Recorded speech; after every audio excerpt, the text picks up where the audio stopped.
So karon guys, naata sa bukid nanguha ta og kuan.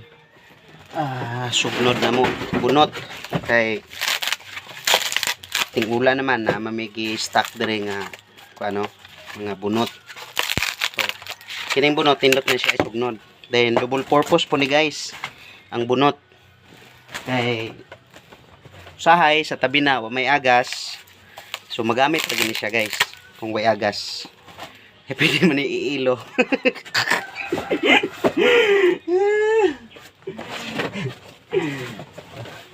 Ato-ato ra na guys ha. Ato-ato ra gid na. So ning tungas mi diri sa lumbia kay mag-meeting pod akong magpapa sa senior. Member na sila senior. Para makadawat daw sila og mga ayuda. Lahos lang pod mig panguhag bunot kay gasog mahotdan ang kuan guys. Ang gasulit og tubil. Pata apikhan pata sa ato ang panudlanan. So mo ni bunot atong gamiton. Dayon ko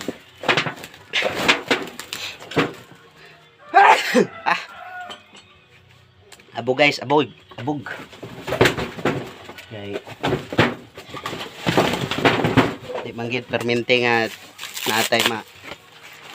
Ano yun guys, so double purpose pa ang atuang pagkuha sa bunot.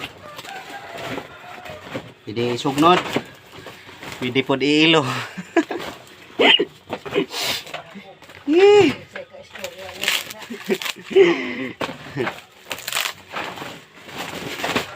Na lang guys kay daghan pa manig bunot amo ang kuano, amo ang pinsa. Oh.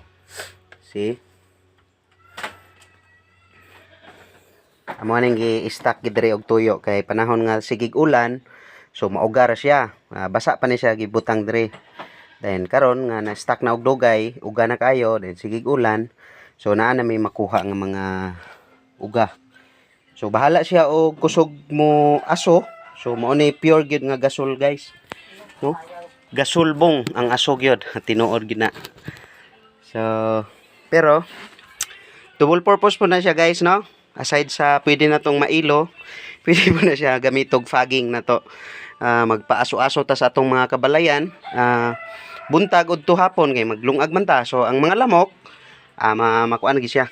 Mapahawa sa ato ang gipuy-an kay samot na karon nga taas kayo ang kaso sa dinggi diri sa tabi na, no? So mas maayo gid nga sige ta og kuan. Sige tag paaso-aso everyday.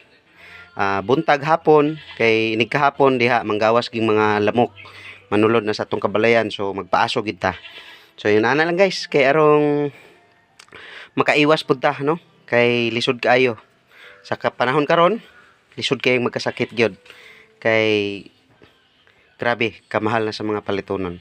So kato lang guys, salamat kay sa inyong paglantaw ha. Kay ako sa aning tiwason og sulod. Karga din sa ako ang payong-payong. So bye bye guys.